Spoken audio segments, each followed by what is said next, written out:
Contento de continuar con este estudio de teología. Estamos en la parte que se llama bibliología, que es una de las partes de la teología sistemática que se encarga de estudiar estos temas concernientes a las Sagradas Escrituras.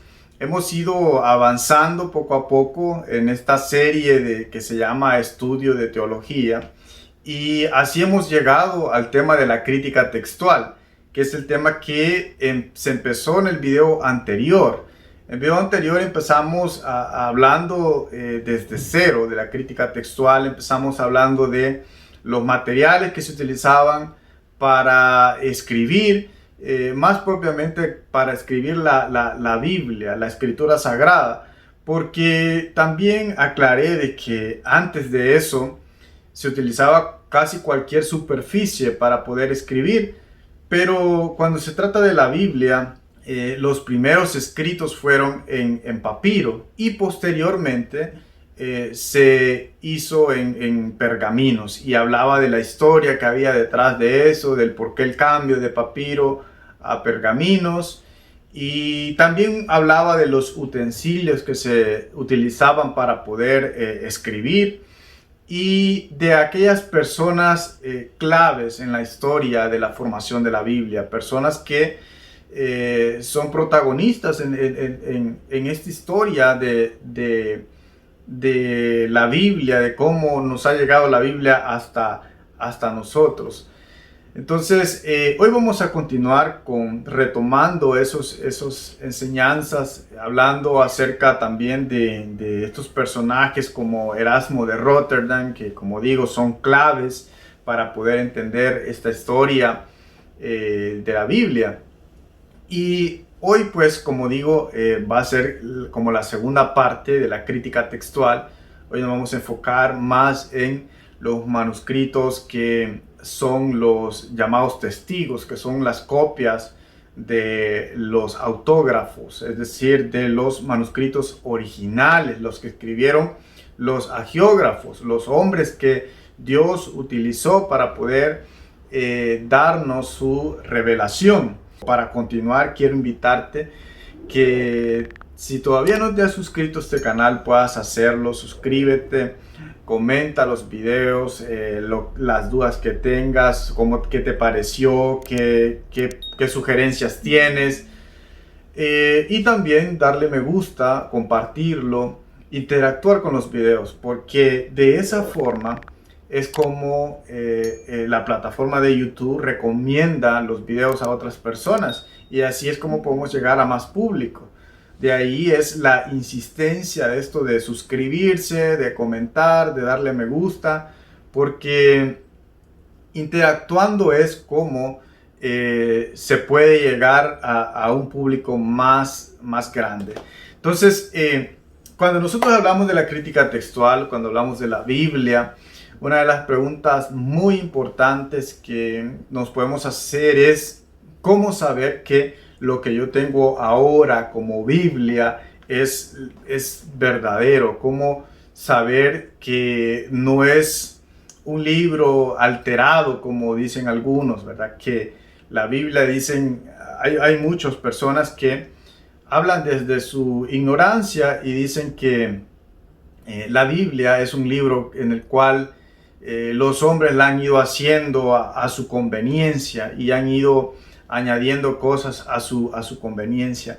Pero obviamente, como digo, esto es desde la base de la ignorancia, porque la Biblia en realidad no es a conveniencia del hombre, porque hay muchas cosas que están en la Biblia que muchos no quisieran que estuvieran ahí. Entonces, si fuera a conveniencia del hombre, solo fueran cosas agradables para el hombre, cosas que buscaran satisfacer todos los deseos del hombre, ¿verdad? Pero no es así, sino que lo que se encuentra ahí no es la voluntad del hombre, sino la voluntad de Dios expresada.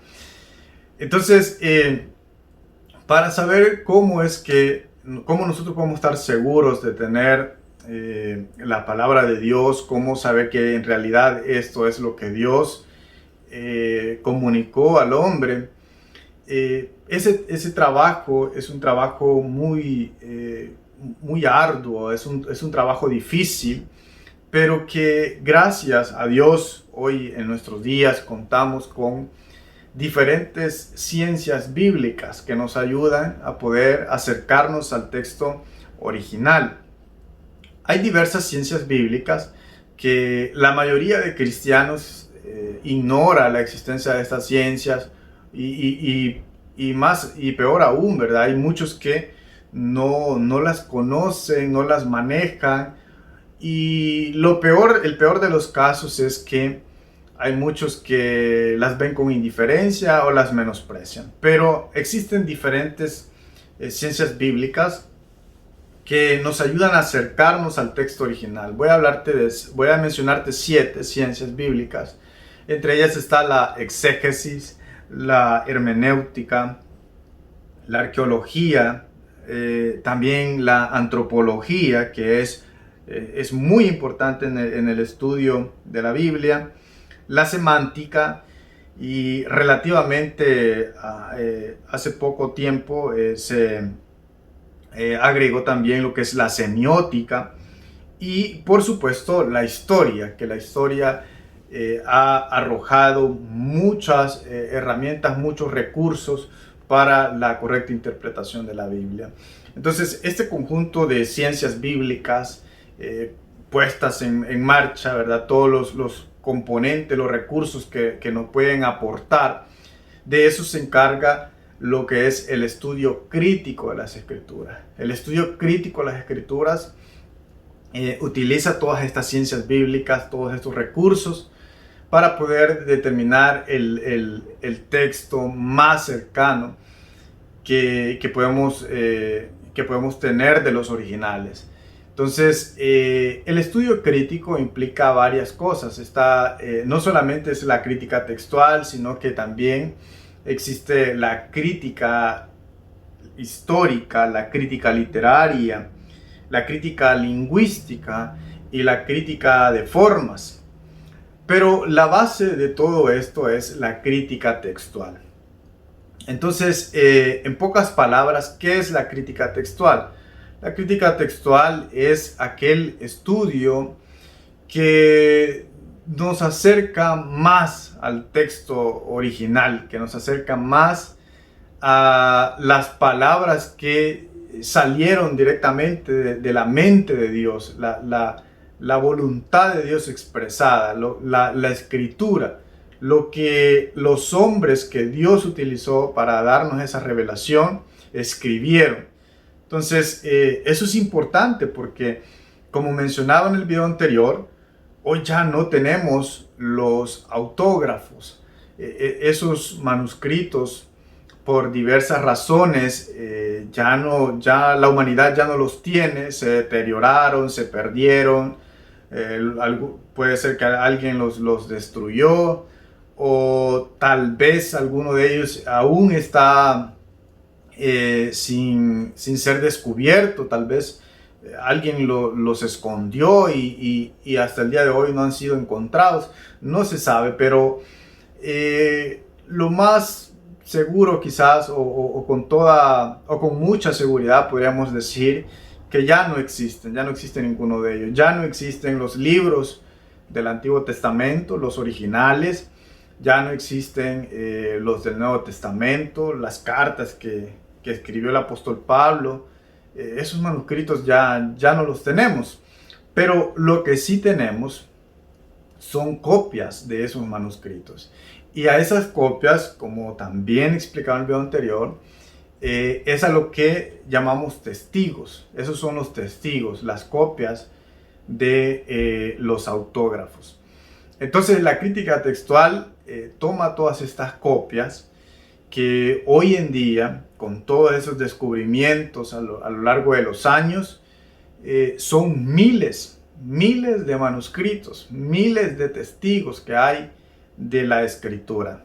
Ningún otro libro antiguo tiene tantos testigos como lo tiene la Biblia. Si nosotros podemos hablar con seguridad de libros antiguos como la Ilíada o otras obras antiguas, nosotros podemos hablar con seguridad de esas obras, pues con mayor seguridad podemos hablar de la Biblia, porque la Biblia tiene una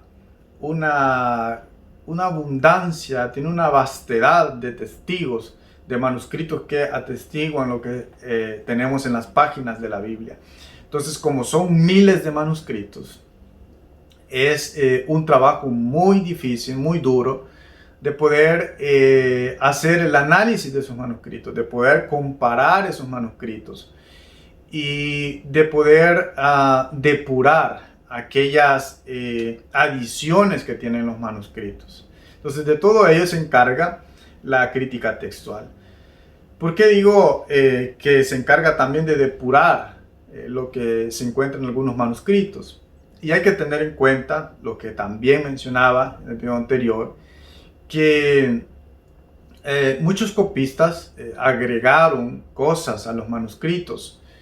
En algunos de los casos eran resumen que hacían ellos de lo que estaban copiando. Habían casos en donde eran aclaraciones, ¿verdad? Una especie de paréntesis que ellos hacían, porque tal vez consideraban que el lector no iba a entender lo que ellos estaban copiando, y como para ayudarle, introducían un paréntesis, una nota aclaratoria de qué se trataba lo que estaba leyendo. Entonces, estas adiciones, ¿verdad?, que hacían los copistas, por supuesto, no pertenecían al texto original, porque por eso estoy diciendo que son adiciones. Entonces, la crítica textual descubre esas adiciones y las depura, de tal manera que nosotros conozcamos el texto que originalmente fue inspirado. Entonces, a lo largo de los años, se fueron añadiendo cosas, se fueron quitando otras, o se fueron haciendo, en algunos casos, interpolaciones. Una adición y una interpolación son cosas diferentes, porque la adición, como la misma palabra lo dice, es algo que el copista añadía, algo que salía de él, digamos, para plasmarlo en el manuscrito. Pero la interpolación es algo que se encontraba en otro manuscrito, en otro libro de la Biblia, y que se introducía en la copia que se estaba haciendo. Por ejemplo, una oración que se encontraba en el libro de Mateo, podría ser a manera de ejemplo. El copista, cuando estaba copiando un relato similar en Lucas, que como sabemos nosotros los contenidos son parecidos, son similares, por eso estos tres evangelios se llaman sinópticos: Mateo, Marcos y Lucas. Entonces, cuando el copista, por ejemplo, estaba copiando un relato paralelo, un relato parecido al de Mateo, el copista podía introducir una oración del Evangelio de Mateo en el libro de Lucas. Y tal vez lo hacía con el propósito de agregar información al relato que estaba copiando en Lucas. Pero eso era una interpolación, porque originalmente no pertenecía al libro de Lucas, sino que pertenecía al libro de Mateo, pero el copista lo traía de Mateo y lo introducía en Lucas. Entonces es una interpolación, es decir, como el copy-paste de hoy en día, ¿verdad? Como copiar y pegar en otro lugar. Entonces, la crítica textual hace ese trabajo de descubrir qué es una adición, qué es una interpolación, y nos presenta a nosotros cómo es que originalmente era el texto. Entonces, para ello, como ya dije, utiliza todos los recursos que le brindan las ciencias antes mencionadas para poder hacer este trabajo, y lo hace utilizando los manuscritos, los leccionarios, que eran documentos que, igual como su palabra lo dice, eran lecciones de fe que contenían ciertas porciones de la escritura. Algo así como cuando nosotros leemos estos libros que son de devocionales, ¿verdad? Que al principio está una parte de la escritura, una referencia de la Biblia, y luego el autor del libro empieza a dar su devocional basándose en un pasaje de la Biblia. Entonces, algo similar eran los leccionarios. También la crítica textual utiliza traducciones antiguas para poder hacer las comparaciones. De ahí la importancia de conocer la historia de traducciones como la Septuaginta o la versión de los 70, que se habló en videos anteriores cuando estábamos hablando de los llamados apócrifos o deuterocanónicos. Ahí hablábamos de la historia de la Septuaginta, que es una traducción de las escrituras del hebreo al griego. Y también es importante conocer lo que fue la Vulgata Latina, que también en videos anteriores hemos hablado de cómo un hombre llamado Jerónimo hizo esta traducción llamada Vulgata Latina, que pues igual como lo dice su nombre, está en latín. Y en el video anterior estuvimos hablando de Erasmo de Rotterdam, que él hizo su trabajo, hizo un trabajo de hacer un Nuevo Testamento en griego.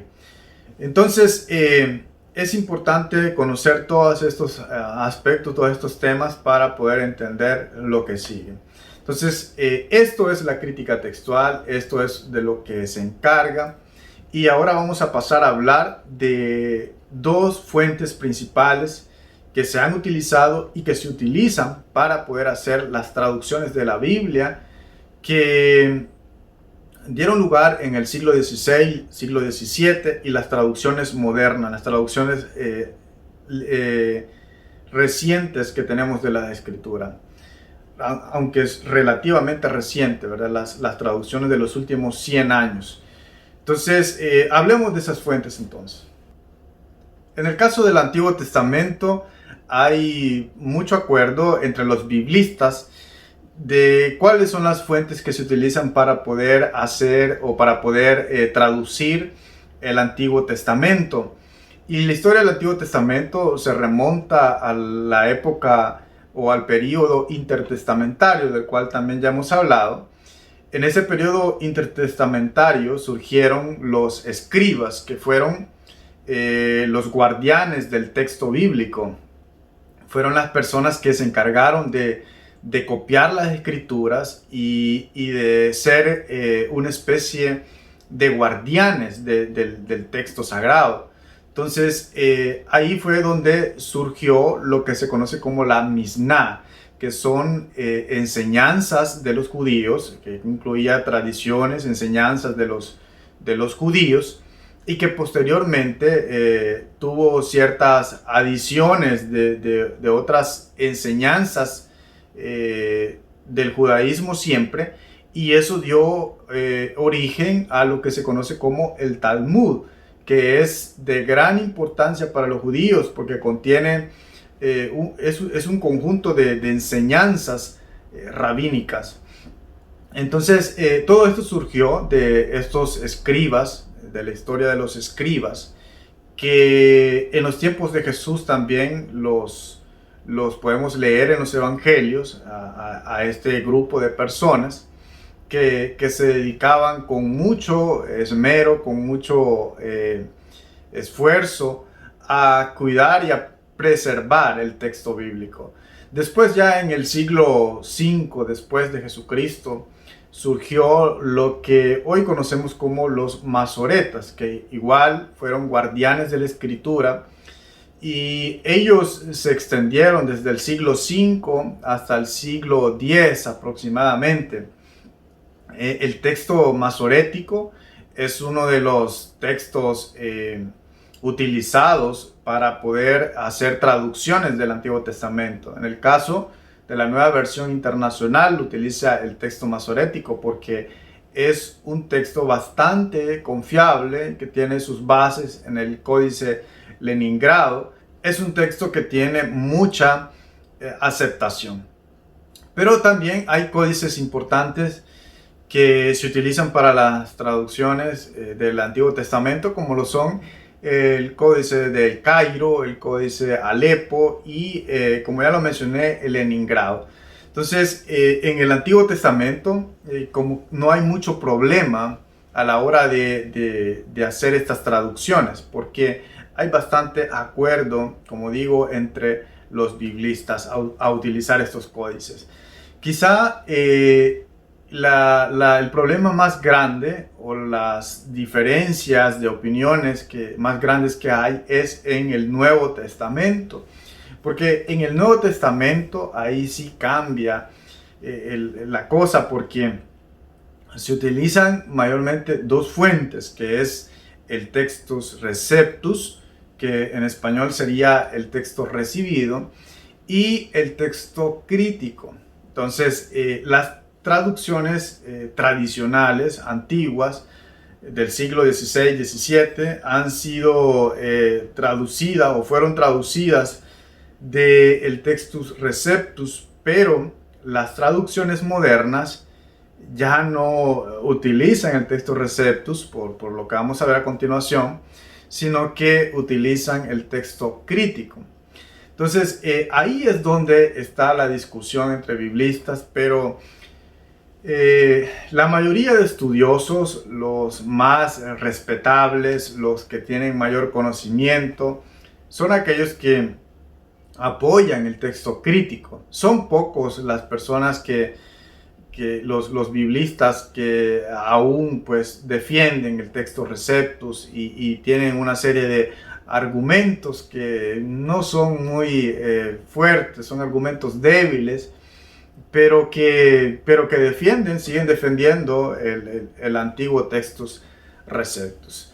Entonces, para hablar un poco más en detalle de esto, el Textus Receptus es un trabajo que tuvo su origen en el trabajo de Erasmo de Rotterdam, en el Nuevo Testamento que él hizo en griego. Les contaba la historia que Erasmo de Rotterdam era un humanista holandés que hizo un trabajo de reunir los manuscritos en griego, de hacer un Nuevo Testamento en griego, pero que lo hizo bajo una gran presión, lo hizo en poco tiempo, porque el dueño de un editorial quería sacar un Nuevo Testamento en griego, que según él iba a ser un buen negocio.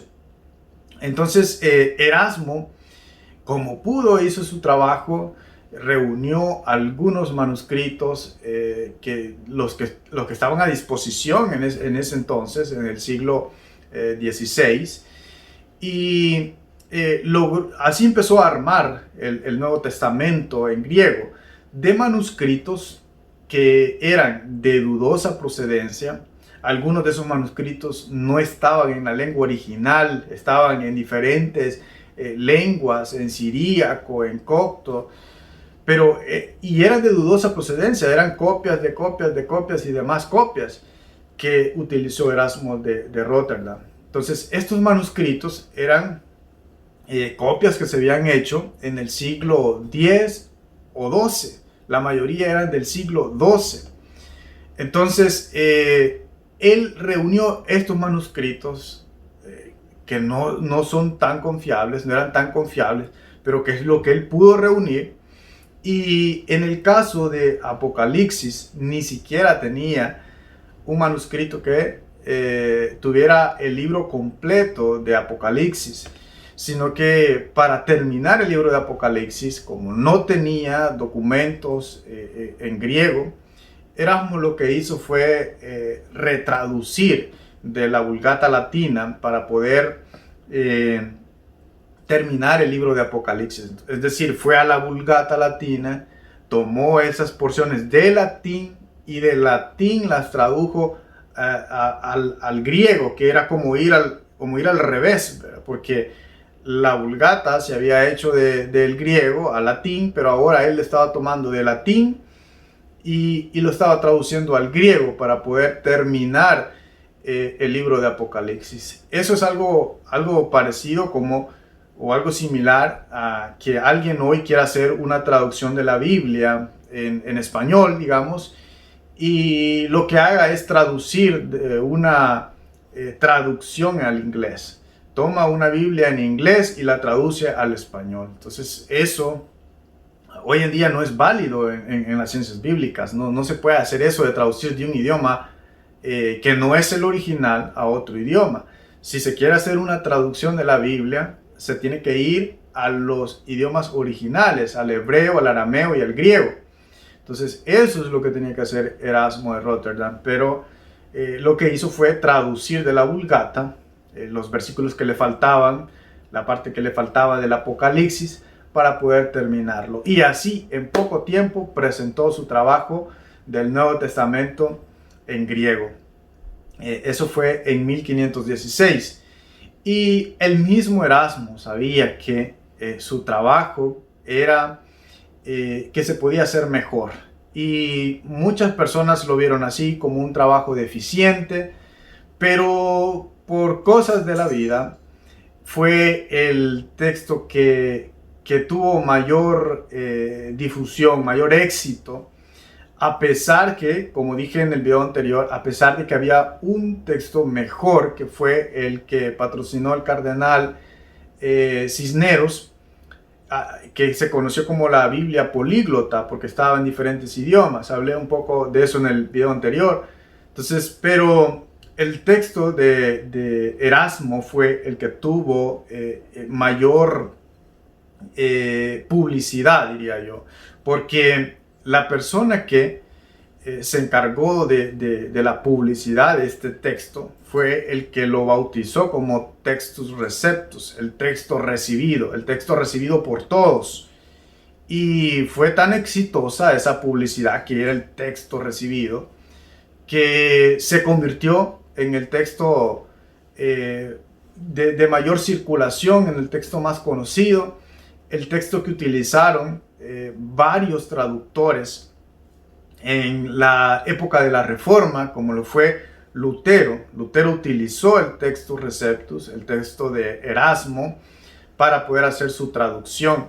Y después de eso vino la traducción en español, que fue como ya dije, la Biblia del Oso, que hizo Casiodoro de Reina, que hizo su traducción al español y que se conoció como la Biblia del Oso. Entonces él utilizó también el texto Receptus. Luego también hay traducciones al portugués, la que se llama Almeida, y traducciones al inglés, que es la que se llama King James. Todas esas traducciones fueron hechas del texto Receptus, de esos manuscritos dudosos del siglo XII que utilizó Erasmo para hacer su trabajo del Nuevo Testamento en griego. Entonces, esos manuscritos o ese texto Receptus, por ser ya del siglo XII, contiene una cantidad de adiciones impresionantes. Hay adiciones, hay omisiones y hay interpolaciones que los copistas fueron haciendo. Porque imagínate, una copia de la escritura había ya una probabilidad de error, porque era un hombre el que estaba haciendo la copia del autógrafo. Pero imagínate que pasen 1200 años de copias. Es decir, que se hizo una copia tras copia tras copia, y fueron pasando los años, fueron pasando los siglos. Y después de 1200 años aproximadamente de copia tras copia, de una infinidad de copias, ¿cuántos errores se pudieron introducir en esas copias? Porque, aunque como ya he explicado, los copistas eran personas muy dedicadas, eran personas expertas y que le ponían, esa era su vida, pues, hacer una copia de las escrituras. Pero eso no les quitaba que son hombres, eran humanos, y que se cansaban o que cometían errores, algunas veces a propósito, otras veces no era el propósito de ellos introducir algo que adulterara el texto original. Entonces, de ahí viene una de las fuentes, el Textus Receptus, este documento que hizo Erasmo. Hoy en día ya ninguno de los traductores de la Biblia utiliza el Textus Receptus, por esto que te he explicado, porque ya no es confiable. Ya en esa época, en el siglo XVI, era lo que se tenía, ¿verdad? Como se explicaba en otras ocasiones, que en el caso nuestro de Casiodoro de Reina, era lo que él tenía, eran los recursos que él tenía, o sea, no podía ir más allá porque era imposible, no existían manuscritos más antiguos. Pero conforme fue pasando el tiempo, se fueron haciendo descubrimientos importantes. Entre ellos está el descubrimiento de los rollos del Mar Muerto, o los rollos de Qumran, como también se conocen, que según la historia, uno de estos pastores beduinos estaba apacentando sus ovejas, y una de ellas se extravió y se había metido en una cueva.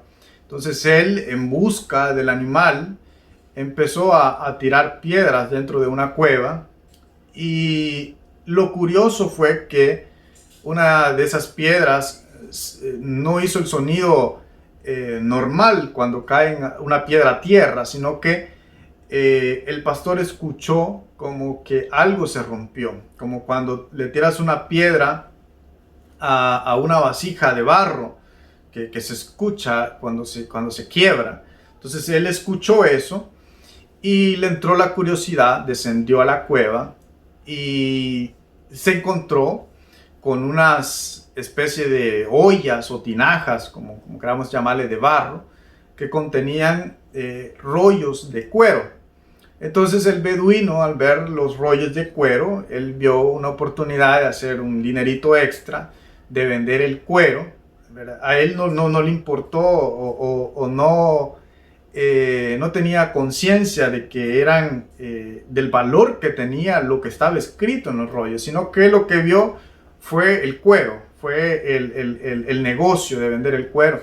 Entonces fue donde un zapatero y fue a ofrecerles los rollos de cuero.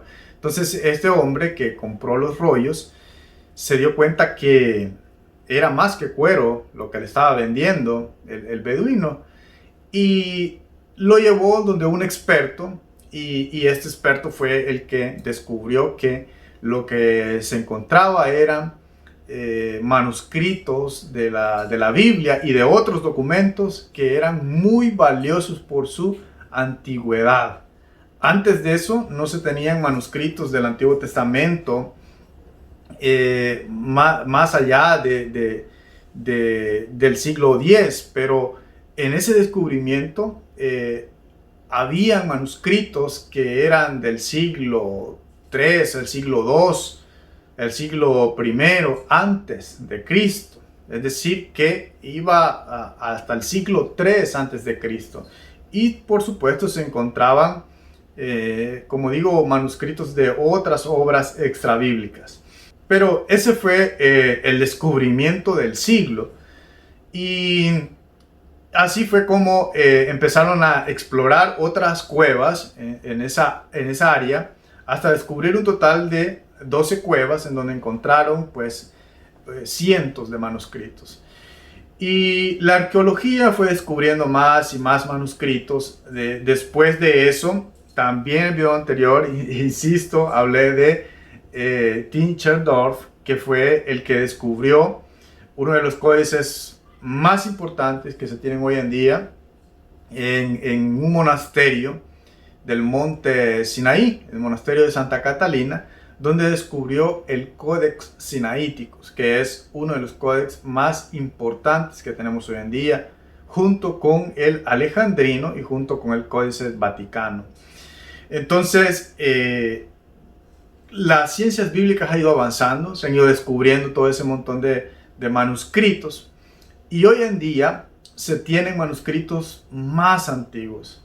En el caso del Nuevo Testamento, se tienen manuscritos del siglo III o siglo IV después de Cristo, obviamente. En el caso del Códex Sinaítico es aproximadamente del siglo IV. Es decir que habían pasado un par de siglos nada más después de los autógrafos, después de los manuscritos originales. O sea, son copias más cercanas al original. Y entre más cercano es al original, más confiable es un manuscrito. También se tiene un manuscrito que se conoce como el 52.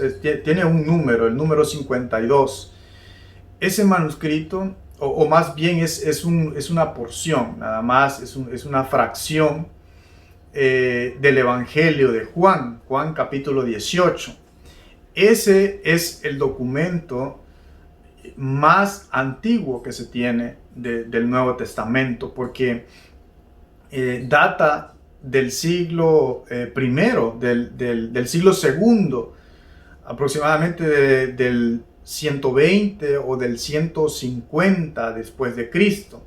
Entonces imagínate, si el apóstol Juan, según se cree, murió por ahí por el año 100, e incluso el libro del Apocalipsis, algunos lo ubican por el año 90 al 100, ya en los últimos días de Juan. Y este documento es del año 120, es decir, que estaba a escasos 20 años del último apóstol. Es un documento que está muy, pero muy cercano a los originales. Entonces, a ese nivel se ha llegado, a ese nivel de llegar tan cerca como 20 años de los autógrafos, de los originales. Ahora, si comparamos 20 años de diferencia a 1200 años del Textus Receptus, pues es obvio cuáles manuscritos son más confiables. Porque en el caso de este documento del año 120, probablemente, si no es una copia directa del original, tal vez a lo sumo es una segunda copia del original. Pero si hablamos de 1200 años después, ¿cuántas copias hay entre el original y los manuscritos que utilizó Erasmo para hacer el Textus Receptus? Es una cantidad incalculable de copias y una gran cantidad de errores también. Por eso es que ahora ya no se utiliza el Textus Receptus como base, como fuente para hacer una traducción del Nuevo Testamento, sino que se utiliza el texto crítico, es decir, la comparación, usar el aparato crítico de todos estos manuscritos y de todas estas traducciones antiguas para poder determinar cuál era el texto que originalmente Dios inspiró.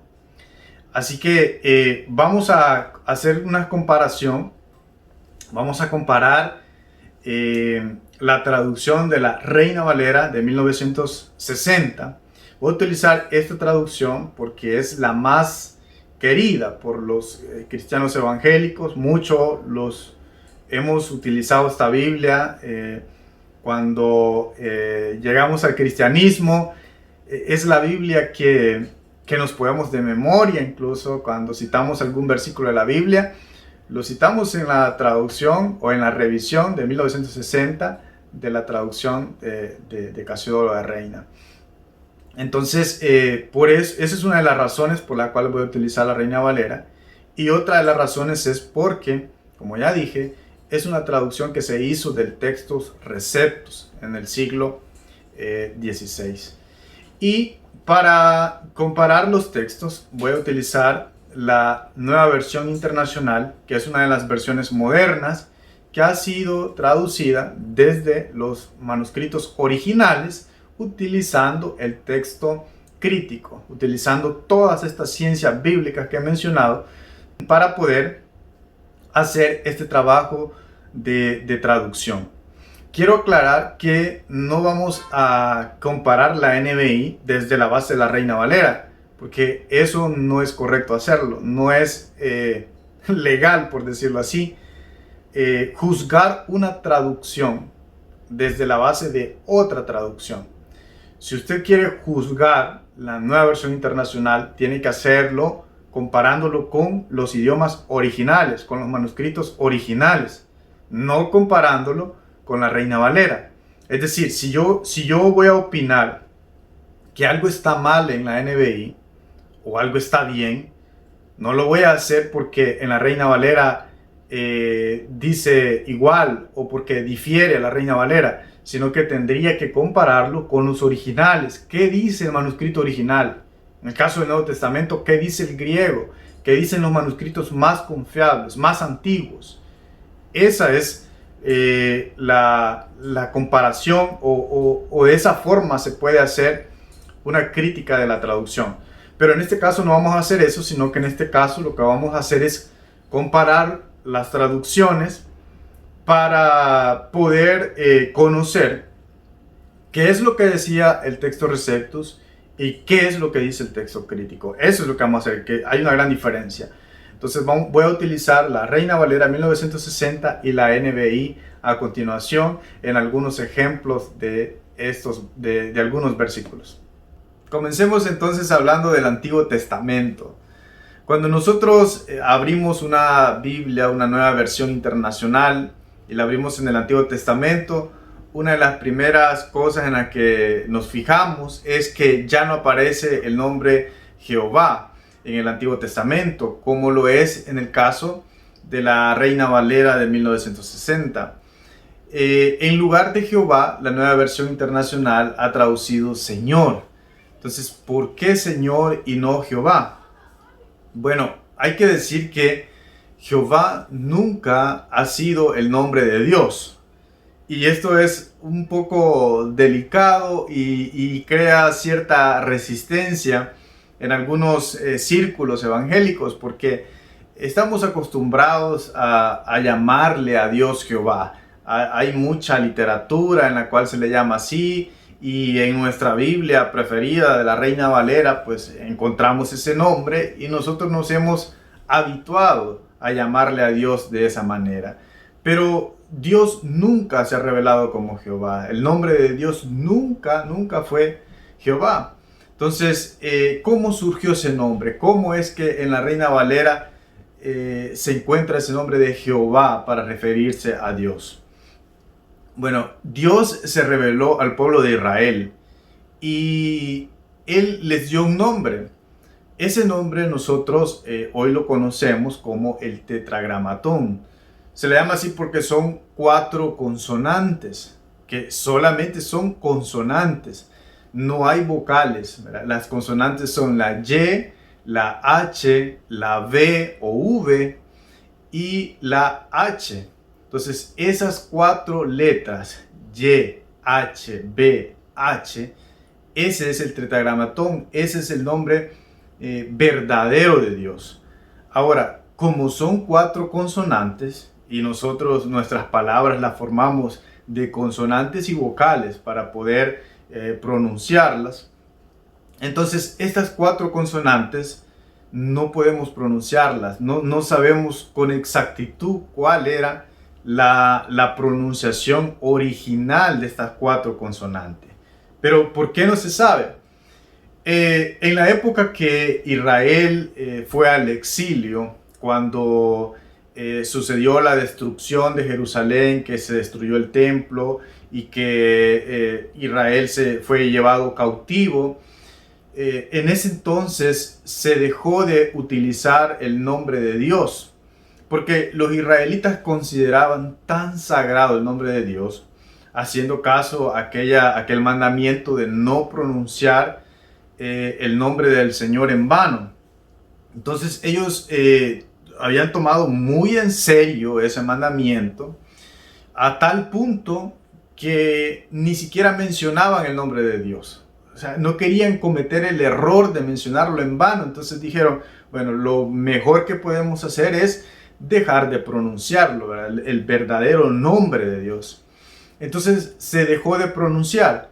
Cuando en ese tiempo se hizo la traducción de la Septuaginta, la traducción del hebreo al griego, en esa traducción se utilizó la palabra kurios o kyrios, que es Señor en griego.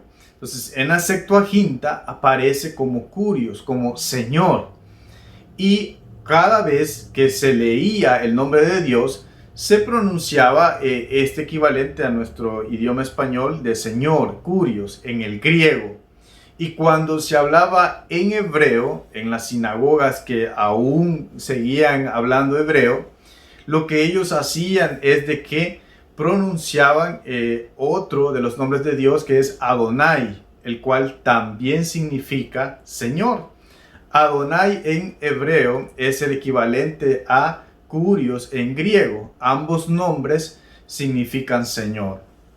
Entonces, cuando los israelitas estaban haciendo su lectura, cuando leían el Antiguo Testamento, en las partes donde estaba el nombre de Dios, ellos lo leían como Señor. Y de esa forma, ellos estaban evitando pronunciar el nombre de Dios, que era tan sacrosanto, tan sagrado, que no querían ni pronunciarlo de tan sagrado que era. Entonces, así se hacía y así se hizo por muchos siglos. Cuando llegamos a la época de los masoretas, de los cuales estuve hablando hace un momento, vemos que ellos inventaron una puntuación vocativa y la unieron al texto consonantal sin violentar la integridad del texto. Entonces los masoretas, con estas puntuaciones vocativas agregadas al texto consonantal, ellos sugerían cómo es que debían de pronunciarse las palabras, porque ahora ya tenían esa puntuación vocativa para poder pronunciarse. Entonces, pero cuando llegan al nombre de Dios, los masoretas no agregaron la puntuación vocativa para pronunciar el nombre de Dios exactamente como se había pronunciado, porque igual ellos lo seguían considerando sacrosanto, lo seguían considerando como un nombre que lo mejor era no pronunciarse. Entonces lo que ellos hicieron fue que, teniendo las 4 consonantes del nombre de Dios, le añadieron o hicieron una tipo fusión con las vocales de la palabra Adonai, que significa Señor en hebreo. Entonces tomaron las vocales de Adonai y las unieron o las fusionaron, digamos, con las 4 consonantes. Al ponerle a las 4 consonantes las vocales de Adonai, así es como surgió ese nombre de Jehová. Entonces, lo que los masoretas estaban diciendo es que, si bien es cierto, ahí estaban presentes las 4 consonantes, ahí estaban presentes el tetragramatón, pero igual ellos seguían insistiendo, seguían haciendo énfasis en que el nombre no debía de pronunciarse como Dios lo había revelado, sino que en lugar de ello debía de usarse este nuevo híbrido con las vocales de Adonai. Entonces prácticamente ellos siempre le siguieron llamando Señor, porque Adonai, repito, es lo que significa Señor. Ahora, eso fue los masoretas, pero antes de eso no existía ese nombre Jehová, sino que, como digo, fue el resultado de unir las consonantes con las vocales del nombre Adonai. Entonces, ¿qué podemos decir de Jehová? Por decirlo en pocas palabras y en palabras así simples, por si alguien no me está entendiendo, el nombre Jehová es un invento de los masoretas. Creo que se oye así como un poco mal, pero es para entenderlo mejor. Es la verdad, es un híbrido, es la fusión de las consonantes con las vocales del nombre Adonai. Así es como dio origen ese nombre Jehová. Entonces, esto lo hicieron los masoretas aproximadamente en el siglo XII. Y es por eso que traducciones como la Reina Valera, que se hacen en el siglo XVI y que, como ya dije, utilizó el texto Receptus, ellas toman este nombre y lo traducen como Jehová ya en sus traducciones. Y así es como nosotros hemos llegado a conocer este nombre. Pero fíjense que para los judíos ese nombre es inventado, ese nombre no existe. Ese no es el nombre de Dios. Incluso hay algunos estudiosos judíos que lo consideran casi una ofensa, porque es un nombre inventado, es algo que se construyó para poder evitar de pronunciar el verdadero nombre de Dios. Entonces, esto igual los evangélicos que estudian un poco saben muy bien que esto es así, que Dios nunca se ha llamado Jehová, que ese no es el nombre de Dios. Entonces los traductores de la NBI, para respetar esa tradición de que no se pronunciaba el nombre de Dios, el cual, dicho sea de paso, muy probablemente sea algo como Yahvé o Yahweh, algo parecido sería el nombre de Dios, pero con exactitud no se sabe. Entonces, hay traducciones que, como las traducciones católicas, la latinoamericana, la de Jerusalén, que han traducido Yahvé. Ellos han preferido utilizar ese nombre. Entonces, se cree que algo así era la pronunciación, pero que no es exacta.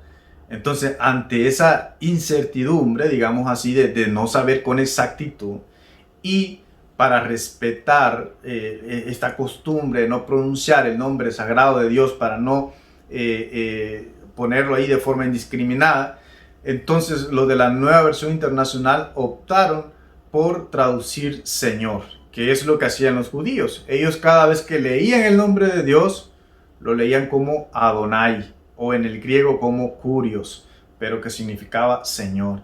Entonces, así es como en la Nueva Versión Internacional se traduce Señor en lugar del nombre híbrido Jehová, que no es el nombre de Dios. Entonces, si tienes un poco dudas acerca de esto, te lo puedo aclarar. Solo puedes comentar. Yo sé que es algo que muchas personas les es difícil de aceptar, porque por lo mismo de la costumbre, estamos acostumbrados a estas traducciones. Entonces, eso es lo primero que nosotros notamos al ver el Antiguo Testamento en la Nueva Versión Internacional. Pero aparte de eso también hay otras diferencias. Vamos a ver, por ejemplo, una diferencia en la forma de traducir los textos. La primera es Levítico capítulo 13, versículo 2. Cuando nosotros leemos esta cita en la Reina Valera de 1960, leemos que dice: cuando el hombre tuviere en la piel de su cuerpo hinchazón, o erupción, o mancha blanca, y hubiere en la piel de su cuerpo como llaga de lepra, será traído a Aarón el sacerdote o a uno de sus hijos los sacerdotes. Sin embargo, en la Nueva Versión Internacional dice lo siguiente: cuando a una persona le salga en la piel alguna inflamación, erupción o mancha blancuzca que pueda convertirse en infección, se le llevará al sacerdote Aarón o a alguno de sus descendientes los sacerdotes. La Nueva Versión Internacional traduce en lugar de lepra, como lo hace la Reina Valera, infección de la piel, porque para los israelitas lo que nosotros hoy conocemos como lepra no es lo que ellos llamaban lepra. Ellos le llamaban lepra a cualquier infección de la piel, cualquier problema de la piel. Ellos lo catalogaban como lepra, porque no existía un conocimiento como lo hay ahora de las enfermedades de la piel. Entonces, para ellos cualquier erupción, como dice ahí, cualquier mancha, ellos le llamaban lepra. Pero hoy nosotros sabemos que la lepra es una cosa y una erupción de la piel es otra cosa. Nosotros ahora a lo que se le llama en la Biblia lepra, sabemos que es algo que se llama el síndrome de Hansen, que es lo que ellos llamaban lepra. Pero para poder traducirlo de forma entendible, para poder ser más específicos y más claro en lo que se quería transmitir en el original, es mejor traducirlo como una infección de la piel, porque si ustedes ven este capítulo 13 de Levítico, había un procedimiento, se mantenía la persona bajo observación, a ver cómo es que progresaba o cómo es que la enfermedad avanzaba en la persona, a ver si se podía declarar sano, a ver si se podía declarar como lepra o no. Entonces, ellos a cualquier infección de la piel le llamaban lepra. Entonces, si era cualquier infección de la piel, lo lógico es traducirlo así, como una infección de la piel, hasta que estuvieran seguros que era lo que hoy nosotros conocemos como la enfermedad de Hansen, que es la lepra en sí. Entonces, por eso la NBI toma esta opción de traducirlo como infecciones de la piel en lugar de lepra. El siguiente versículo es Job capítulo 1, versículo 21. Job capítulo 1, versículo 21, hay una diferencia en el final de la oración, porque en la Reina Valera dice en el versículo 21, y dijo, desnudo salí del vientre de mi madre, y desnudo volveré allá. Jehová dio y Jehová quitó, sea el nombre de Jehová bendito. Entonces vea que la primera parte del versículo 21, podríamos decir el 21a, termina diciendo, y desnudo volveré allá. Pero ¿allá dónde? Esto ha tenido lugar a diferentes interpretaciones, porque cualquiera al leer el pasaje que está hablando del vientre de la madre, porque dice, desnudo salí del vientre de mi madre y desnudo volveré allá. Entonces, ese allá, ¿a qué se refiere? ¿Acaso se refiere al vientre de la madre? Y si se refiere al vientre de la madre, ¿cómo es que al morir, ¿verdad? Que es lo que se infiere del texto, cómo es que va a volver al vientre de la madre? Es algo que no tiene lógica. Ahí sí quedaría bien lo que le dijo Nicodemo a Jesús, ¿verdad? ¿Cómo es que un hombre siendo ya viejo volverá a entrar al vientre de su madre? Entonces, en este caso da lugar a una cosa así, a una cosa absurda como esa. Entonces, lo que hace la Nueva Versión Internacional es que ese allá lo traduce como he de partir. Por eso en la NBI dice, entonces dijo, desnudo salí del vientre de mi madre y desnudo he de partir. Porque se infiere que está refiriéndose a la muerte, al momento de partir de esta tierra, de partir de este mundo. Entonces, nosotros salimos desnudos del vientre de la madre, que quiere decir que no traemos nada a esta vida, y cuando nos morimos, como nosotros decimos popularmente, nada nos vamos a llevar. Entonces, ahí sí tiene más sentido de lo que dice en el original, porque desnudo salí del vientre de mi madre y desnudo he de partir, desnudo he de morir, no me voy a llevar nada.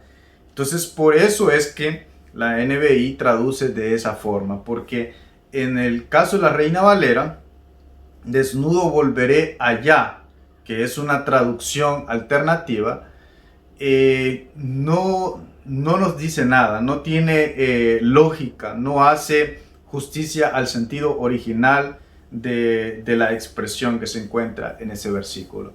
De todas formas, la Nueva Versión Internacional tiene una gran ventaja, que coloca notas al pie de la página. Siempre que hay una palabra que tal vez es de difícil traducción o una palabra que se encuentra de forma diferente en los manuscritos, hay diferencias en los manuscritos, hay diferencias en las traducciones antiguas. La NBI lo que hace es incluir una nota al pie de página explicándote el por qué se tradujo así y cuál es una traducción alternativa. Por eso en este pasaje incluye una nota al pie de página y dice alternativa, he de volver allá. Y siempre lo va a hacer así, siempre que traduce de una forma y hay variantes en donde dice de otra forma, entonces ellos siempre lo aclaran. Para traducir el Antiguo Testamento, ellos se basan en el texto masorético, pero hay ocasiones en donde no está claro lo que el texto masorético dice. Ellos utilizan, por ejemplo, lo que dice en traducciones antiguas como en la Septuaginta, o incluso toman en cuenta también lo que dice en la Vulgata Latina. Es decir, que siempre que ellos van a traducir una palabra que no es conforme al texto masoreta, ellos siempre te explican con una nota al pie de página de cuál es la variante, cuál es la otra forma de poder traducirlo y por qué han traducido como lo han hecho. Entonces, veamos otro ejemplo del Antiguo Testamento. El siguiente versículo es Job, capítulo 26, versículo 12, que igual encontramos una diferencia entre la Reina Valera y la Nueva Versión Internacional. La Reina Valera dice lo siguiente: Él, hablando de Dios, agita el mar con su poder y con su entendimiento hiere la arrogancia suya. Hiere la arrogancia suya. Esa palabra arrogancia en el original hebreo es la palabra rajá. Y los traductores o el traductor Casiodoro de Reina tradujo ese rajá como arrogancia, como lo podemos ver, la arrogancia suya. Pero si te fijas, no tiene sentido el versículo al leerlo, y con su entendimiento hiere la arrogancia suya. ¿La arrogancia de quién? Está hablando antes de eso del mar. Él agita el mar con su poder. Ok, estamos hablando de el mar. Y con su entendimiento hiere la arrogancia suya. ¿La arrogancia del mar? ¿O arrogancia de qué? ¿De quién? Entonces, en la Nueva Versión Internacional se ha traducido así: con un soplo suyo se despejan los cielos, con su poder agita el mar, con su sabiduría descuartizó a Raá, con su mano ensartó a la serpiente escurridiza. La NBI, en este caso, en este versículo, ha sido más literal que la misma Reina Valera, que es la que nosotros consideramos más literal. Porque muchas veces cuando hablamos de la Reina Valera es una de sus características, que es bien literal a los idiomas originales. Pero en este caso no fue literal, sino que Rahab en el hebreo lo tradujo como arrogancia. Y en el caso de la Nueva Versión Internacional fue más literal y lo tradujo como Ra. Pero, ¿qué es Rahab? Rahab es una criatura mitológica. Dentro de la mitología cananea, Rahab era un monstruo marino que muchas veces se hacía la comparación para referirse a Egipto. Cuando se mencionaba Rahab, se estaba refiriendo a Egipto. Era otra forma de referirse a Egipto. Pero el punto es que era una criatura mitológica, era un monstruo marino. Entonces, lo que está haciendo Job, por supuesto, Job no creía en en que Rahab fuera una realidad. Él sabía que era mitología, pero lo que él está haciendo es que está hablando de la supremacía de Dios. Que aunque Rahab, aunque el monstruo marino fuera una realidad, aunque fuera cierto, pero Dios estaba encima o sobre esos monstruos marinos. Estaba hablando de la supremacía de Dios. Es como cuando en el Antiguo Testamento se nos dice que Dios es Dios de dioses, refiriéndose a los dioses paganos. Esos dioses paganos no es que fueran reales, no es que de verdad existieran. Y el autor sabe que no existían. Pero es como, algo así como diciendo, aunque existieran esos dioses paganos, aunque existieran, supongamos que existen, pero Dios está encima de ellos. Dios está sobre ellos, sobre todos esos dioses. Entonces, algo así es lo que está haciendo Job con Rahab, el monstruo marino, que aunque existiera el monstruo marino, Dios dice que lo descuartiza con su sabiduría. Con su sabiduría descuartizó a Rahab. Es decir, ese monstruo marino no era nada comparado con el Señor. Entonces, ahí sí le encontramos el verdadero sentido de lo que quiere decir Job capítulo 26, versículo 12. Pero en la Reina Valera se tradujo como arrogancia. ¿Por qué? Tal vez por no confundirlo con Rahab, la del libro de Josué, porque en el libro de Josué encontramos que en historia había una prostituta de Jericó que se llamaba Rahab. Tal vez por no confundirlo es que Casiodoro tradujo como arrogancia, la verdad, pero en el original eso es lo que dice. No es la palabra que se pueda traducir como arrogancia, sino que es Rahab, la palabra que aparece ahí. Entonces la NBI está siendo más fiel al original en este otro ejemplo. Veamos otro ejemplo del Antiguo Testamento. El siguiente ejemplo es de Isaías 7:14. Un versículo muy conocido, es una profecía que habla del nacimiento de Jesús, habla de María y de Jesús. En la Nueva Versión Internacional se ha traducido de la siguiente manera. En Isaías 7:14 dice: por eso el Señor mismo les dará una señal. La joven concebirá y dará a luz un hijo y lo llamará Emmanuel. La joven concebirá. En la Reina Valera de 1960 lo que dice es la virgen concebirá y dará a luz un hijo.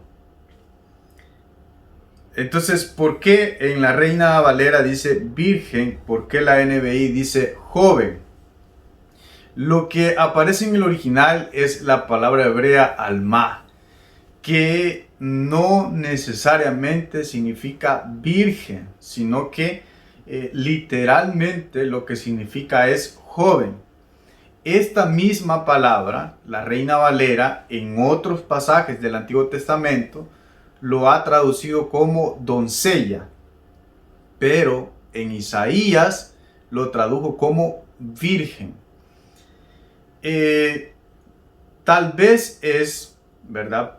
Probablemente, porque necesitaríamos conocer la mente de Casiodoro de Reina para poder saber con exactitud el por qué hizo la traducción como la hizo, pero probablemente lo hizo porque en la Septuaginta, que fue la traducción del hebreo al griego, en esa traducción se utilizó la palabra partenos para alma, y partenos sí significa virgen, pero alma significa joven, no necesariamente virgen, pero sí una mujer jovencita, adolescente, que estaba lista para poder casarse, una mujer que aún no se había casado. Pero cuando se hace la traducción al griego, entonces sí se utiliza la palabra que traducida al español significa virgen. Entonces, por eso, al traducirlo al español, probablemente Casio de Reina utilizó la palabra virgen. Ahora, muchas personas que siempre andan buscándole un pelo a la sopa, dicen que la NBI lo que está haciendo es negando el nacimiento virginal de Jesús al traducir joven en Isaías 7:14 en lugar de virgen. Pero eso no es cierto, porque el nacimiento virginal de Jesús queda claro por el Nuevo Testamento, porque en el Nuevo Testamento, en el caso de Mateo, citando a Isaías, Mateo sí utiliza la palabra griega que significa virgen. Es decir, Mateo sí está diciendo que María era virgen cuando concibió del Espíritu Santo, y después que tuvo a Jesús también María fue virgen. Y Lucas no cita a Isaías, pero igual en repetidas ocasiones hace énfasis en que María era virgen. Y allí sí se está utilizando la palabra que significa virgen, que nosotros entendemos por virgen. Pero en el hebreo, en el caso de Isaías, no se está utilizando la palabra que significa virgen o lo que nosotros entendemos por virgen, sino que Isaías está utilizando una palabra que significa joven, o como la misma Reina Valera lo ha traducido en otras ocasiones como doncella. Ahora, es por eso la razón de la cual tradujo la Nueva Versión Internacional joven en lugar de virgen. Hay traducciones que han traducido el verbo ser como concebido. La Virgen ha concebido. Pero en el caso de la NBI utiliza el verbo concebirá en futuro. Porque el verbo ser se puede traducir de las dos formas, pero es a criterio del traductor, según el contexto, cómo es que va a traducir el verbo. En el caso de la NBI han optado por el contexto, porque es lo que mejor justicia le hace el contexto, traducirlo como concebirá. Y por eso es que en Isaías 7:14 leemos que la joven concebirá y dará a luz un hijo. Yo creo que hay muchos más ejemplos que puedo darles del Antiguo Testamento. Necesitaría mucho tiempo para ir viendo cada uno de los ejemplos que hay, de las diferencias. Probablemente en otra ocasión sigamos comentando estos versículos, estas diferencias. Pero al menos en los ejemplos que he dado, podemos ver que la NBI se apega más al original, es más fiel al original, al sentido original, a los manuscritos más antiguos, más confiables. Quiero avanzar para no tomar mucho tiempo o demasiado tiempo en esta clase. Quiero avanzar al Nuevo Testamento. Y en el Nuevo Testamento es mayor la diferencia. Porque en el Nuevo Testamento, ahí sí, como una traducción, la Reina Valera viene del texto Receptus y la NBI viene del texto crítico, ahí sí que se encuentran grandes diferencias en la forma de traducir. Vamos a ver el primer ejemplo controversial del Nuevo Testamento. El primer ejemplo del Nuevo Testamento entonces lo encontramos en Mateo capítulo 1, versículo 25. Mateo capítulo 1, verso 25, hay una diferencia en la traducción que hace la Reina Valera y la Nueva Versión Internacional. Cuando nosotros leemos en la Reina Valera, encontramos que dice primogénito, dice la traducción literalmente, dice, pero no la conoció hasta que dio a luz a su hijo primogénito y le puso por nombre Jesús. En cambio, en la Nueva Versión Internacional, lo único que dice es, pero no tuvo relaciones conyugales con ella hasta que dio a luz un hijo, a quien le puso por nombre Jesús. En la NBI no dice primogénito, hijo primogénito, como lo dice en la Reina Valera. Este ejemplo es igual al de Isaías 7:14, que los críticos de la NBI dicen que quieren restarle importancia al nacimiento virginal de Jesús o al hecho de que Jesús fue el primogénito. Y no es eso, ¿verdad? Sino que lo que sucede, como en muchos casos y en la mayoría de ejemplos del Nuevo Testamento, es que en los manuscritos más antiguos no aparece esa palabra primogénito. Entonces, eso se cree que es una interpolación. Ya expliqué que es una interpolación, que es traer una palabra, una oración o una glosa de otro lugar, de otro libro que sí es de la Biblia e introducirlo en un lugar donde no correspondía, donde no estaba originalmente.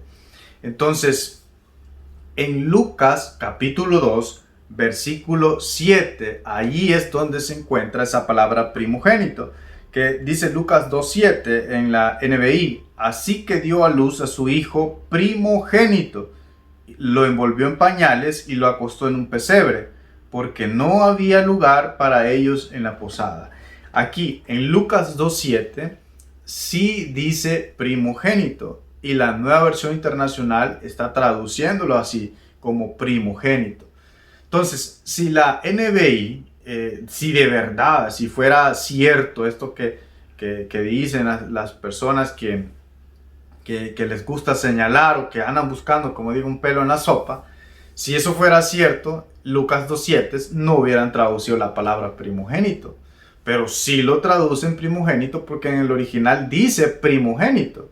Entonces el copista toma primogénito de Lucas 2:7 y va y hace la interpolación y lo inserta en este caso de Mateo 1:25. Por eso es de que en los manuscritos menos confiables, de los cuales se basó el texto Receptus, sí está la palabra primogénito. Pero en esos manuscritos más tardíos, pero en los manuscritos más antiguos, más confiables, no se encuentra esa palabra. Entonces es una interpolación que hace un copista, que toma primogénito de Lucas 2:7, lo introduce en Mateo 1:25, y así es como en la Reina Valera dice primogénito, y en la NBI solamente dice hasta que dio a luz un hijo, a quien puso por nombre Jesús. Entonces, ¿cuál está mejor? Obviamente la NBI, y la Reina Valera está utilizando una palabra que se hizo una interpolación que no estaba en los manuscritos originales.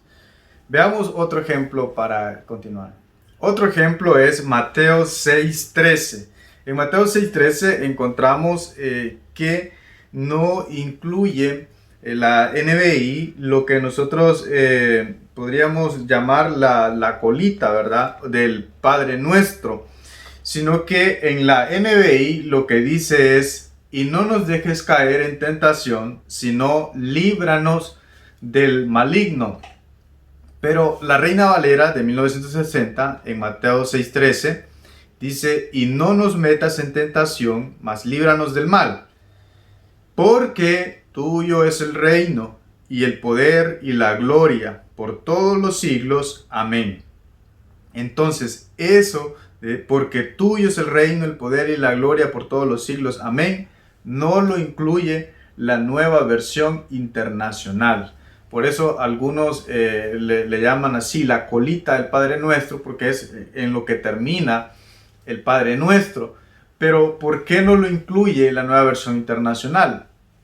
De nuevo, es porque no se encuentra en los manuscritos más antiguos y más confiables de la Biblia, con excepción un manuscrito del siglo V. Con excepción de ese manuscrito del siglo V, no hay otro manuscrito antes del siglo IX que contenga esa expresión de tuyo es el reino, el poder, etc. Entonces, muy probablemente se trata de una adición que con el paso del tiempo la iglesia lo agregó con algún fin litúrgico, ya que las oraciones en el Antiguo Testamento terminaban de esa forma o de forma parecida. Entonces, no es que eso sea malo o sea algo extra bíblico, algo que esté fuera de lo que es la escritura, sino que en el Antiguo Testamento hay oraciones también, como por ejemplo en el libro de Crónicas, que terminan de una forma similar. Entonces es válido, si nosotros queremos decirlo de esa forma, el Padre Nuestro, terminar con esas palabras, es una forma válida de hacerlo. Sin embargo, la Nueva Versión Internacional lo que hace es poner una nota aclaratoria que esas últimas palabras no se encuentran en los manuscritos más antiguos. Y es interesante decir que en traducciones como la Vulgata latina, que es del siglo IV, como ya hemos explicado, en esa traducción no se encuentra esa colita del Padre Nuestro, sino que solamente llega hasta donde dice líbranos del maligno. Entonces, con gran certeza se sabe que eso no formaba parte de el manuscrito original de Mateo, sino que fue agregado posteriormente.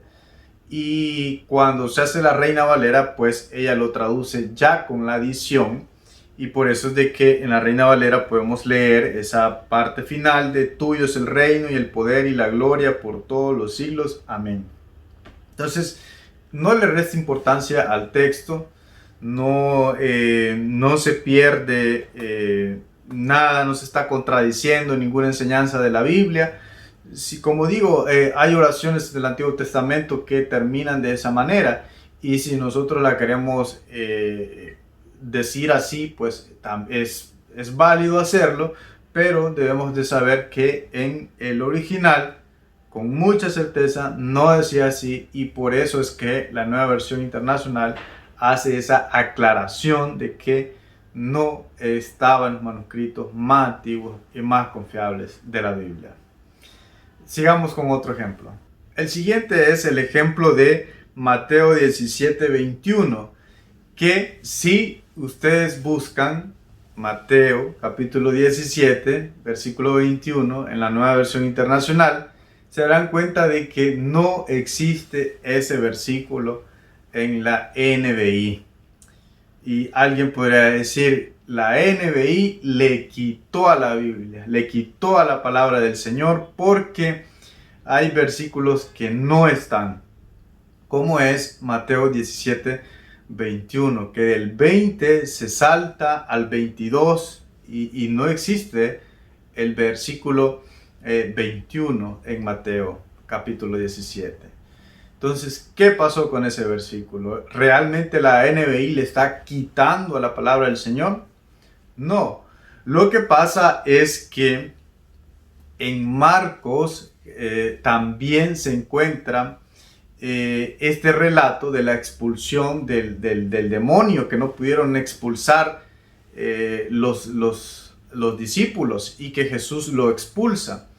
Entonces, cuando nosotros leemos en Marcos capítulo 9, versículo 29,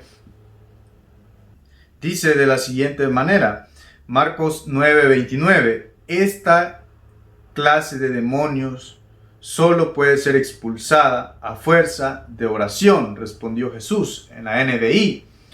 Pero en la Reina Valera dice lo siguiente, y les dijo, este género con nada puede salir, sino con oración y ayuno. En la NBI solo dice a fuerza de oración. La Reina Valera, oración y ayuno. Esa palabra ayuno es una palabra que fue añadida a los manuscritos, a las copias de los manuscritos originales. En ningún manuscrito anterior al siglo V se encuentra la palabra ayuno, sino que solamente oración. Entonces, cuando se copió el Evangelio de Mateo, ahí se hizo una interpolación de Marcos 9:29 a Mateo 17, versículo 21, lo que sería el versículo 21. Sería una interpolación de Marcos 9:29, ya modificado, porque en los manuscritos más antiguos no está el versículo 21 del capítulo 17 de Mateo. Y en Marcos 9:29 no incluye la palabra ayuno. Entonces la palabra ayuno se agrega, se añade a 9:29 de Marcos, y después se hace una interpolación de Marcos 9:29 a Mateo 17:21 en las copias que realizó algún copista. Entonces, por esa razón, Mateo 17:21 no está en los manuscritos más antiguos y más confiables, sino que es un versículo que pertenece a Marcos 9:29, pero sin la palabra ayuno.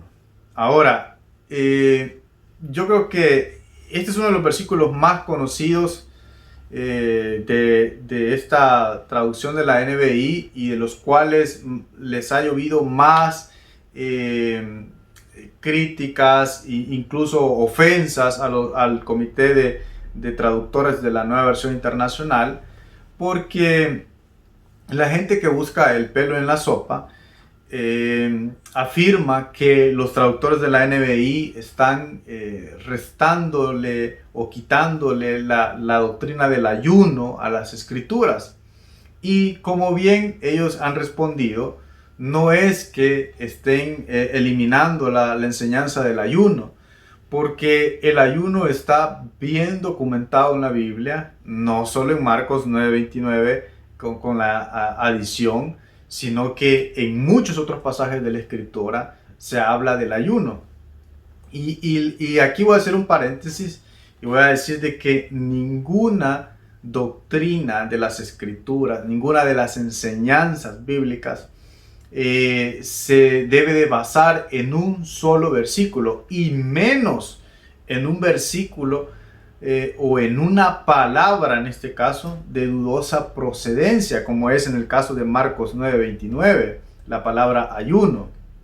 Ninguna doctrina se basaría en una sola palabra de dudosa procedencia, sino que las doctrinas tienen su base en una serie de versículos, en una serie de pasajes de la Biblia que nos enseñan esa verdad. Entonces, la doctrina del ayuno no se apoya únicamente en esa palabra ayuno de Marcos 9:29. La doctrina del ayuno tiene su base en una cantidad suficiente de citas bíblicas que nosotros podríamos citar, que por cuestiones de tiempo no puedo hacerlo, pero hay muchas citas de la Biblia que hablan del ayuno. Es decir, no están eliminando la enseñanza del ayuno como muchas personas así de forma simple argumentan de que quieren eliminar enseñanzas y una serie de cosas que inventan.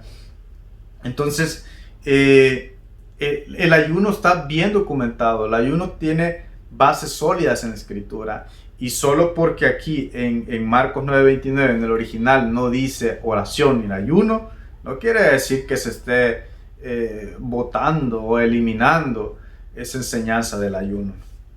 Entonces, en Marcos 9:29, en el original, en los manuscritos más confiables, solamente dice a fuerza de oración, no dice ayuno. Y cuando se copió Mateo, se introdujo en lo que hoy es el versículo 21, se introdujo, se hizo una interpolación de Marcos 9:29 y por eso es que en la Nueva Versión Internacional no aparece ese versículo 21 del capítulo 17 de Mateo. Entonces esa es la explicación. Algo importante que les iba a mencionar también es que la NBI tiene la ventaja de que traduce los nombres de las personas y de los lugares según cómo se pronunciaban originalmente. Cuando ustedes leen el Antiguo Testamento, es algo que lo tenía que decir cuando estaba hablando del Antiguo Testamento, pero se me pasó. Cuando ustedes leen en el Antiguo Testamento nombres de lugares, nombres de personas, así como lo leen en la NBI, así es como se pronuncian. En la Reina Valera están escritos de una forma, pero se pronuncian de otra forma. Por eso encontramos diferencias. Por ejemplo, Ahimelech. Se pronunciaba Ahimelech y así aparece en la NBI. Pero en la Reina Valera dice Ahimelech. Que no era así la pronunciación, sino Ahimelech. Y así es como lo traduce la NBI. Entonces, si ustedes quieren saber cómo pronunciar un nombre de un lugar o de una persona, así como está en la NBI es como se pronuncia. Esa es otra de las ventajas que tiene. Y vamos a ver el último ejemplo, no porque no hayan más, hay una cantidad enorme de ejemplos, pero vamos a ver el último ejemplo del Nuevo Testamento. El siguiente versículo que vamos a poner de ejemplo, o los versículos más bien dicho, es primera carta de Juan, capítulo 5, versículos 7 y 8. Primera carta de Juan, capítulo 5, versículos de 7 al 8, que en la Reina Valera de 1960 dice: porque tres son los que dan testimonio en el cielo, el Padre, el Verbo y el Espíritu Santo, y estos tres son uno. Y tres son los que dan testimonio en la tierra, el Espíritu, el agua y la sangre. Y estos tres concuerdan. Este versículo 7 de este capítulo 5 de primera carta de Juan es un versículo que no se encuentra en los manuscritos más antiguos. Y este es un caso un poco diferente al caso anterior. Porque en el caso de Primera de Juan, ni siquiera Erasmo, que es el creador, digamos así, del texto Receptus, ni siquiera él lo había incluido al principio en el texto Receptus. Erasmo no lo había puesto porque no lo encontraba en los manuscritos griegos. No se encontraba en los manuscritos griegos que utilizó Erasmo. Por eso él no había puesto ese versículo 7 de que tres son los que dan testimonio en el cielo, el Padre, el Verbo y el Espíritu Santo, y estos tres son uno. Entonces Erasmo había decidido que no lo iba a poner en su texto griego. Pero hubo personas que empezaron a señalarlo y empezaron a hacerle presión que ese versículo sí tenía que estar, porque era un versículo que la gente lo había tomado como parte de la Biblia. Pero ¿por qué la gente lo miraba como parte de la Biblia? Porque en la traducción de la Vulgata latina, la traducción oficial de la Iglesia Católica Romana, en esa traducción sí aparecía ese versículo, sí aparecía esa expresión de que los tres son uno, el Padre, el Verbo y el Espíritu Santo. Entonces Erasmo no lo iba a incluir, pero ante las presiones de ciertas personas, al final sí lo incluyó en su trabajo al griego, pero el mismo Erasmo había hecho una nota diciendo de que no encontraba él evidencia de que ese pasaje estuviera en los manuscritos griegos. Pero al final, ante las presiones, Erasmo sí lo incluyó en el texto Receptus. Y por eso es que la traducción de la Reina Valera, en revisión de 1960, también incluye ese pasaje. La NBI también lo incluye, pero lo que hace es que pone una nota aclaratoria que no se encuentra en los manuscritos más antiguos y más confiables, que con mucha certeza ese pasaje no existía en el original.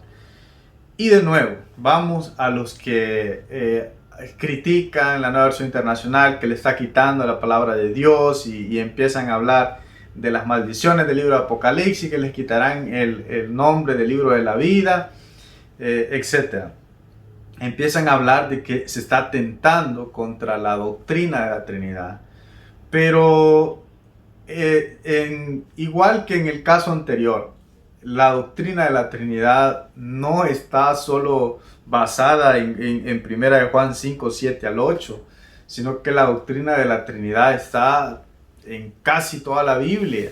Es una de las doctrinas que tiene mayor base, mayor fundamento. Es una doctrina que solo porque no está esos versículos o en los manuscritos más originales, no quiere decir que se esté atentando contra la doctrina. La doctrina no sufre ningún daño. Es más, yo creo personalmente que aunque no estuviera toda la carta de Primera de Juan en la Biblia, cosa que sí está, ¿verdad? Pero aunque no estuviera, aún así la doctrina de la Trinidad tiene suficiente base bíblica para poder defenderla, para poder afirmarla. Y mucho menos, ¿verdad? Estoy diciendo que aunque no estuviera toda la carta, pero mucho menos con el hecho de que no están dos versículos de esta carta en los manuscritos más antiguos. O sea, la doctrina de la Trinidad sigue siendo la doctrina de la Trinidad y hay pasajes claros. Pero la gente le gusta más este pasaje porque dice como que dice de forma resumida la doctrina de la Trinidad, porque dice: tres son los que dan testimonio en el cielo, el Padre, el Verbo y el Espíritu Santo, y estos tres son uno. Esa es una verdad. Eso es lo que enseña la doctrina de la Trinidad. Lo que dice ahí, como digo, no es una mentira, no es algo que sea incorrecto. Es una verdad, pero que no estaba en los manuscritos más antiguos. Ese es el punto. Entonces, que es bueno, es bueno. Es lo que enseña la doctrina de la Trinidad, pero no es parte de la Escritura. Y fíjense cómo son las cosas. La Reina Valera de 1960 sí tiene sus versículos y no hace ninguna nota aclaratoria de nada, pero en las revisiones de Reina Valera más recientes sí ponen esa nota de que no se encuentran los manuscritos más antiguos o omiten esos dos versículos, porque ahora pues se sabe con todo esto de las ciencias bíblicas que estos versículos no son parte de la Biblia original. Por eso los mismos, la misma corriente de la Reina Valera, las revisiones de la misma, ya no consideran estos versículos como parte de la Biblia. Es decir, estamos hablando de la misma corriente de Reina Valera. Y por eso es que la nueva versión internacional también lo hace así, que coloca un pie de página, una nota aclaratoria diciendo que no se encuentran en los manuscritos más antiguos y más confiables. Entonces, como decía, puedo poner muchos más ejemplos. Hay muchos ejemplos de los cuales podríamos hablar, pero por cuestiones de tiempo, ya llevo bastante tiempo en esta clase, en este tema, y por eso no pongo más ejemplos, ¿no? Porque sí hay, y yo te invito a poder descubrirlos, a poder analizar estos textos, a poder conocer qué es lo que verdaderamente decía el original. Lo que sí te puedo decir en resumen es que la nueva versión internacional es una excelente traducción. No es una revisión, porque no hay que confundir traducción con revisión. En el caso de Reina Valera, la traducción fue la Biblia del oso. la que hizo Casiodoro de Reina en 1569. Esa fue la traducción de los originales al español. Luego, en 1602 ya salió la primera revisión por Cipriano de Valera, y ahí ya toma los dos nombres, ¿verdad? Reina Valera. Y de ahí en adelante se va a llamar Reina Valera, y se le va a agregar el año en que ha sido revisada, como 1909, 1960, etc. Entonces, esa traducción tenía muchas deficiencias que estoy resumiendo, aunque Casiodoro hizo un excelente trabajo con todo lo que podía tener en su época, con todos los recursos que él podía reunir. Hizo un excelente trabajo, pero es un trabajo que se podía mejorar, por supuesto. Incluso los defensores de la Reina Valera, yo no sé si ustedes saben que la traducción de la Biblia del Oso, la primera que hizo Casiodoro de Reina, era una traducción que incluía los deuterocanónicos, los libros que el cristiano evangélico ve como malos que tiene las Biblias católicas, ¿verdad? Porque ya explicamos eso en otros videos. La Biblia católica tiene más libros que la que utilizan los evangélicos, pero la primera que hizo Casiodoro de Reina, la primera traducción, incluía esos deuterocanónicos.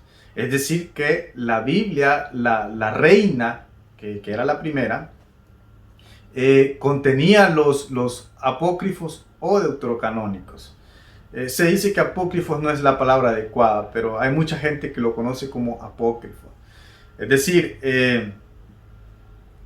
tenía Macabeos, tenía el libro de sabiduría, tenía Baruch, tenía todos esos libros que tienen las Biblias católicas, pero que después las Sociedades Bíblicas Unidas decidieron, ante presiones también, quitar los deuterocanónicos y dejar solo los 66 libros que ahora tiene la revisión de 1960 de la Reina Valera.